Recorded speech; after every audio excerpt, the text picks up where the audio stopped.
Ibihe byiza nshuti bakunze ba Isange TV show, uyu ni wa mwanya wacu aho tubagezaho ikiganiro cyiza kandi cy'ingenzi tuba twabateguriye. Jye mubana nk'ibisanzwe, amazina ni Uwase Diane. Uyu munsi ngira ngo nk'uko muri kubibona tugiye kuganira ku kiribwa cy'umunsi ari cyo cyitwa amafi. Uyu munsi tugiye kuganira ku mafi rero, wowe uyakunda cyangwa se wowe uyarya ariko utazi uburyo wakabaye uyarya cyangwa se utazi akamaro kayo ku mubiri wawe, ni karibu ngwino tubane. Banza wibuke kureba niba warakoze subscribe kugira ngo ujye ubona ibiganiro byacu mu ba mbere. Ni byiza kugira ngo ujye ubasha kubona ibiganiro byiza kandi by'ingenzi ku mirire tubagezaho mu bihe bitandukanye. Amafi rero ngira ngo ni ikiribwa abenshi bita ko ari ibiryo by'abakire, ariko ntabwo ariko biri, kubera ko buri muntu wese ayakenera. Wakibaza ngo ese ni bande bakwiye kurya amafi? Icyo kibazo niba ukibaza cyangwa se wibaza ngo ese nkwiye kurya amafi gute cyangwa se nkwiye kurya amafi kangahe, uyu munsi tugiye kubamara amatsiko kuri mwe mwibaza ibyo bibazo. Amafi rero akungahaye kuri poroteyine zitandukanye arizo tugiye kugenda tubabwira. Akungahaye kuri poroteyine zifasha umubiri kubaka ndetse no gusana ingingo zawo.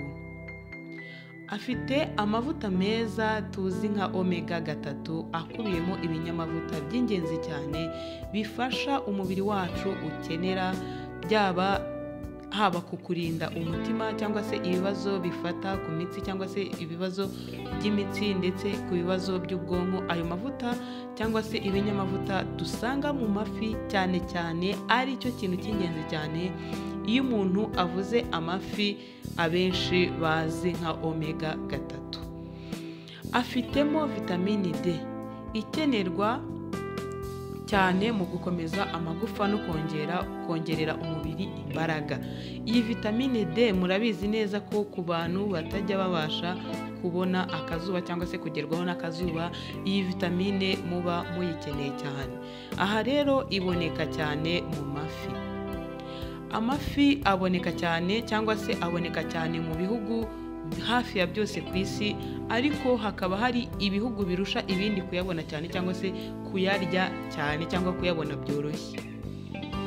Amafi rero afasha nanone uruhu ndetse n'amaso, kubera ko arimo intungamubiri zifasha zikarinda gusaza vuba cyangwa se zigatuma umuntu anasaza neza cyangwa se atagize ibibazo byo kugwingira.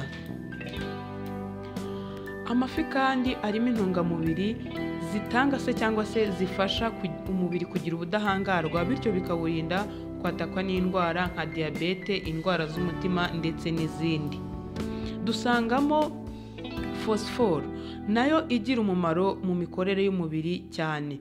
Ahangaha ndetse tunasanga ku bagore batwite, iyo bariye amafi bituma umwana uri mu nda abasha kugira ubwonko bwiza, cyangwa se biba bitanga icyizere ko azagira imikorere y'ubwonko myiza cyangwa se akagira na disipurine.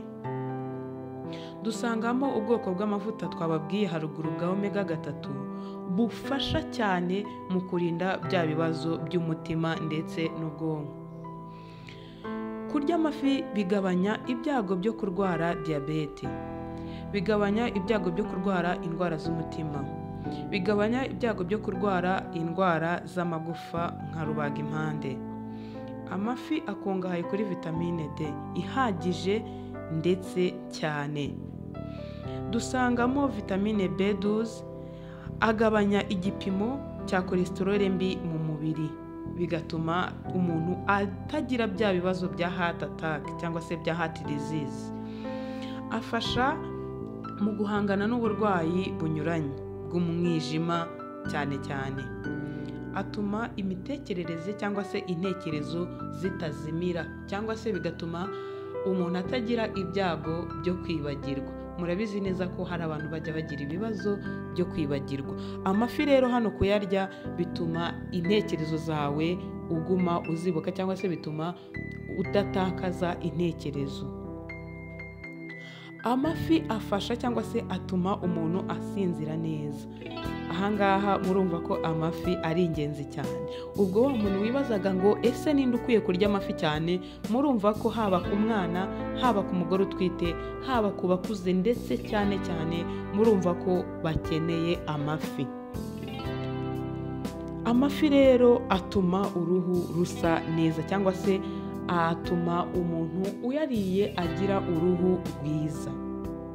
Ahangaha rero tugiye no kubabwira ku cyitonderwa ku kurya amafi, cyangwa se ku cyitonderwa ku kiribwa cyitwa amafi. Amafi akenshi dushishikarizwa kurya amafi aboneka mu mazi magufi, cyangwa se mu mazi atari magari. Nuko hari amafi tutemererwa kurya bitewe n'ibiribwa aba yariye, cyangwa se bitewe n'ibintu aba yariye, cyane cyane nk'amafi yo mu nyanja, aho abahanga bavuga ko ashobora kuba aba yariye ibintu bifite aside nyinshi. Akaba ariyo mpamvu tudashishikarizwa kurya amafi aboneka mu nyanja, cyangwa se aboneka mu mazi magari, urugero nka za shark, swordfish, tigerfish n'ayandi. Ndetse si byiza kurya amafi kenshi. Aha wakibaza ngo ese nayarya kangahe, cyangwa se umuntu ayarya kangahe, cyangwa se ni byiza tuyariye kangahe? Ahangaha abahanga bavuga ko amafi nibura kuyarya 2 mu cyumweru ari bwo buryo bwiza. Ahangaha ni bwo buryo bwiza, kubera ko amafi buriya abonekamo molekile, kandi iriya molekile iyo iri ku kigero cyo hasi umubiri wacu urayikenera, ariko iyo iri ku kigero cyo hejuru ishobora guteza ibyago bikomeye cyane ku mibiri yacu. Niyo mpamvu ari byiza kurya amafi ariko ukayarya mu rugero, bikaba akarusho nibura 2 mu cyumweru. Akaba ari bwo wabasha kurya amafi kugira ngo izo ntungamubiri nyinshi twavuze haruguru, kubera ko umubiri wawe uzikeneye, uzibone, ariko ntuyarye by'ikirenga, kuko bishobora kuguteza ibibazo bikomeye cyane. Rero murumva yuko amafi ari ingenzi ku mubiri wacu, ariko nanone ni byiza kuyarya mu rugero, ni byiza kuyarya ku buryo bitagira icyo byangiza ku mubiri wawe. Umuntu rero utajya gukunda amafi, izi ntungamubiri urazikeneye. Nawe uyakunda, ni byiza ko usobanukiwe uburyo bwiza, cyangwa se ni byiza ko usobanukiwe icyo kuyarya bimarira umubiri. Rero turabashimiye mwakoze kubana natwe, tubakangurira kwibuka gukora kuri subscribe, musharinge iki kiganiro bagenzi banyu, ndetse munasige comment nimumara kukireba, munarayikinge mutwereke ko mwanyuzwe nacyo cyangwa se cyabanejeje. Nge mwari kumwe ni Diane Uwase, mukomeze kugubwa neza.